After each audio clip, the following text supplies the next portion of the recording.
오늘 저희에게 주신 하나님 말씀 신약 성경 고린도전서 10장 7절부터 13절까지 말씀입니다. 합독하겠습니다. 그들 가운데 어떤 사람들과 같이 너희는 우상 숭배하는 자가 되지 말라. 기록된 바 백성이 앉아서 먹고 마시며 일어나서 뛰논다 함과 같으니라. 그들 중에 어떤 사람들이 음행하다가 하루에 2만 3천 명이 죽었나니 우리는 그들과 같이 음행하지 말자.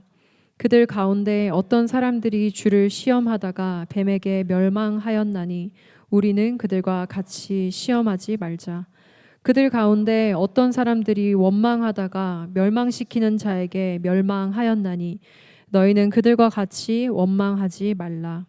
그들에게 일어난 이런 일은 본보기가 되고 또한 말세를 만난 우리를 깨우치기 위하여 기록되었느니라. 그런즉 선줄로 생각하는 자는 넘어질까 조심하라. 사람이 감당할 시험 밖에는 너희가 당한 것이 없나니 오직 하나님은 미쁘사 너희가 감당하지 못할 시험 당함을 허락하지 아니하시고 시험 당할 즈음에 또한 피할 길을 내사 너희로 능히 감당하게 하시느니라. 아멘. 아멘. 오늘은 고린도전서 10장의 말씀을 같이 나누어 보려고 합니다. 사람이 눈으로 잘 보고 귀로 잘 듣고 내가 본 것이 정확하다 이렇게 생각하지만 실상은 사람들이 자기가 보고 싶은 것만 보고 자기가 듣고 싶은 것만 듣는다는 것 여러분 이해하십니까? 실제로 사람들은 그러합니다. 그런데도 불구하고 우리는 흔히 이런 말 해요. 내가 객관적으로 생각해 볼 때 나는 객관적이야 이렇게 생각하죠. 사람은 객관적이지 않아요.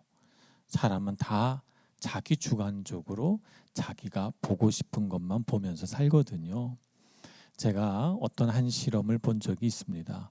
그 실험을 보니까 실험 시작할 때 그 실험하는 사람이 이렇게 얘기를 해줍니다. 자, 화면에 검은 옷을 입은 사람 3사람과 흰 옷을 입은 사람 3사람이 나타날 거예요.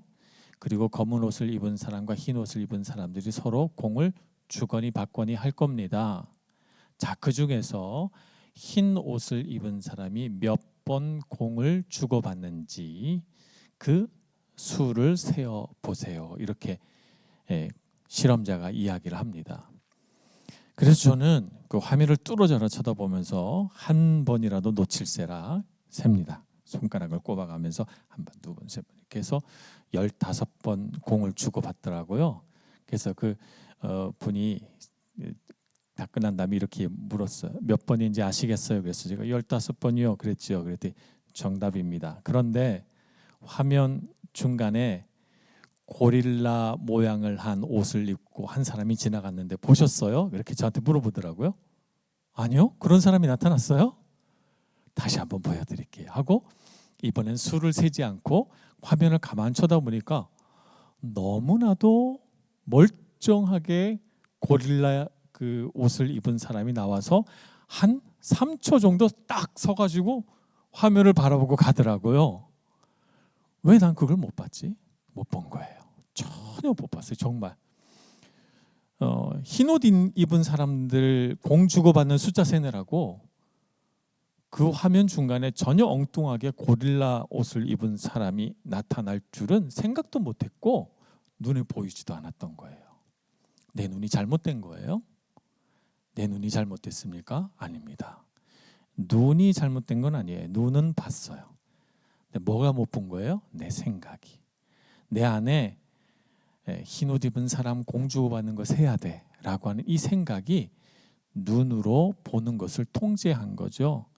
그래서 내 눈에 분명히 보이는 사람인데도 거기에 집중하지 않으니까 안 보이는 것처럼 생각된 것입니다.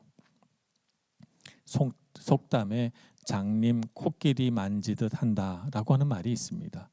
이게 뭐냐면 눈이 보이지 않으니까 코끼리를 놓고 사람들이 더듬어 보면 코끼리의 배 있는 부분을 만지면 벽이다 그러고 또 다리 부분을 만지면 기둥 같다 그러고 코끼리 코를 만지면 이 짐승은 뱀 같다 이렇게 말한다는 겁니다. 그래서 장님 코끼리 만지듯 한다라고 하는 말은 뭐냐면 전체를 보지 못하고 자기가 손으로 만지고 경험한 것이 전부인 양, 그래서 사물을 대단히 주관적으로 편협되게 바라보는 사람을 장님 코끼리 만지듯 한다라고 말하는 거죠.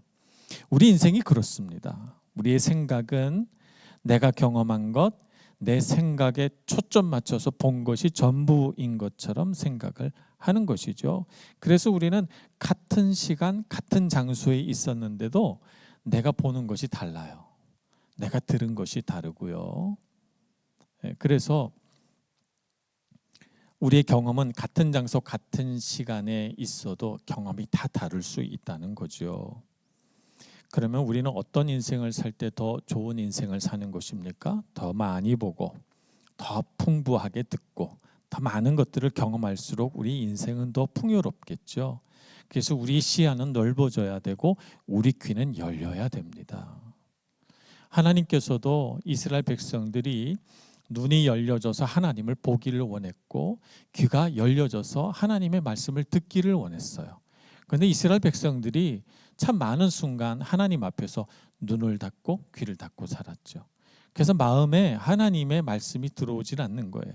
그래서 성경에 보면 사람이 나이가 들어서 눈이 어두워짐 같이 하나님의 이상을 보지 못하고 말씀이 살아 움직이는 것을 경험하지 못하는 시대가 생겨요. 영적인 암흑기라고 하죠. 그런 때가 찾아오면 하나님의 말씀이 분명히 하늘에서 선포되고 있고 그들 가운데 하나님의 역사가 일어나고 있는데도 그 백성은 하나님이 계신가 안 계신가라고 하나님의 임재를 의심합니다. 광야에서 그들이 그러했고 그리고 가나안 땅에 들어가서 그들이 풍요에 취했을 때도 마찬가지였습니다. 오늘 고린도전서에서는 고린도 교회가 그런 모습이라고 말씀하고 있는 거예요.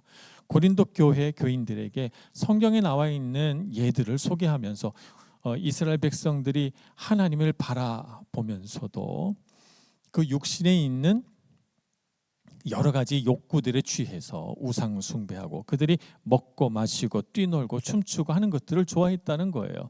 그리고 하나님은 거룩한 백성이 되라고 하지만 그 안에 잠겨져 있는 그 육체적 욕망을 이기지 못하고 음란하고 음행하고 그렇게 됨으로써 하나님을 떠난 성경의 사례들을 이야기하고 있습니다. 그러면서 그들의 영적인 안목이 어두워지니까 하나님이 우리 가운데 계시는가 안 계시는가 의심하고 그리고 하나님께 감사하기보다는 불평과 원망을 쏟아내는 인생을 살았다는 것이죠. 그렇게 된 원인은 그들의 시야가 좁아졌기 때문입니다. 우리는 눈을 넓혀야 되겠습니다. 말씀드린 것처럼 우리의 눈을 좁히는 요인들은 우리 육신의 욕망, 우리 마음속에 일어나는 두려움, 또 영적인 안목이 어두워져서 혹은 다른 사람들 혹은 환경 이런 것들을 바라보면 책임 전가하고 네 탓이야, 환경 탓이야 이렇게 함으로써 우리의 시야는 좁아집니다. 그럼 어떻게 하면 우리의 시야를 넓게 해서 하나님을 바라볼 수 있을까요? 무인도에 가거나 내가 모르는 곳에서 표류하게 되면 어떻게 하라고 얘기를 합니까? 구조 전문가들은 제일 먼저 높은 곳으로 올라가라 이렇게 말합니다. 그래서 큰 나무가 있다면 나무를 잘 타는 사람이라면 나무 위에 올라가고 그것이 어려운 사람은 높은 지대를 찾아서 높은 곳에 올라가서 내려다 봐야 돼요. 그래야만 길이 보입니다. 내가 지금 어느 정도 위치에 있구나, 내가 어디에서 왔고 내가 지금 서 있는 위치는 내가 가려고 하는 목표와 비교해 봤을 때 어느 정도 지점에 도달해 있구나 하는 것을 가늠할 수가 있죠. 그러니까 시야를 넓게 하는 방법은 높은 곳으로 올라가는 거예요. 높은 곳으로 올라가 내려다 보면 우리의 눈은 길을 찾아낼 수 있습니다. 마찬가지로 우리가 우리의 시야를 넓히려면 어떻게 해야 됩니까? 하나님의 관점이 필요해요. 하나님의 관점이란 우리의 마음을 높은 곳에 데려다 줘요.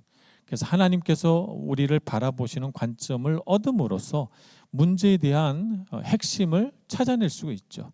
내가 속으로 막 근심해요. 인간관계 때문에 근심하고 내 앞에 다가오는 부담스러운 어떤 책임감 뭐 이런 문제들 때문에 내가 씨름하고 힘들어합니다. 그래서 그 문제 때문에 거의 죽을 지경이 됐어요. 근데 가만 생각해 보세요. 정말 그것 때문에 내가 그렇게 힘들어할 이유가 있는가? 하나님의 관점으로 내려다보면 지나가는 일일 수도 있고요. 그렇게 끙끙 앓지 않고 가벼운 마음으로 그 문제를 대할 수도 있는 거예요. 인생의 작은 문제들을 너무 크게 생각하는 우리는 내 시야, 내 관점에 막혀 있기 때문이죠. 그래서 우리는 인생을 살면서 시야를 넓게 할 수 있는 가장 좋은 방법은 하나님은 어떻게 생각하실까? 하나님의 관점을 얻는 것이라고 말할 수 있겠습니다. 우리의 시야를 넓히는 두 번째 방법은 하나님의 성품을 묵상하는 것이죠. 하나님은 어떤 분이신가라고 하는 것을 묵상해야 됩니다. 하나님을 알면 알수록 우리의 마음은 넓어지고 우리 삶에 보이지 않던 것들을 볼 수 있는 그런 능력을 갖게 됩니다. 하나님은 우리를 향하여 선한 마음을 품으시고 하나님은 우리가 바른 길 가기를 원하시고 하나님은 인내가 많으셔서 우리가 반복해서 실패하여도 우리를 붙드신 손을 놓지 않으시고 오래 참고 기다리시며 우리를 인도해 가시는 신실하신 하나님이십니다. 우리가 경험한 우리 많은 인간관계 중에 어떤 사람과도 같지 않아요. 하나님은. 그래서 그 하나님을 알수록 우리는 우리 인생의 시야가 넓어집니다.